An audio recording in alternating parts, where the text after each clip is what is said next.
Oops, sops, mga kakosa, nandito tayo ngayon sa Abra. Ayan, sa wakas nakapasyal din ako dito sa Abra. Pero itong matindi mga kakosa, meron akong nakitang wild strawberry. Ayan oh, hindi ko alam kung wild strawberry ba talaga yan o mulberries.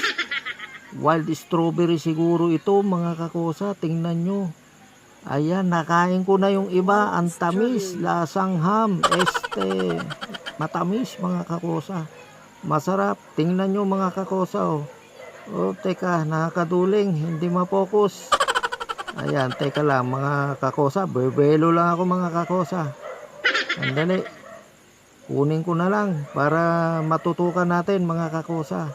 Ayan oh, ang liit lang na strawberry pero matamis yan mga kakosa.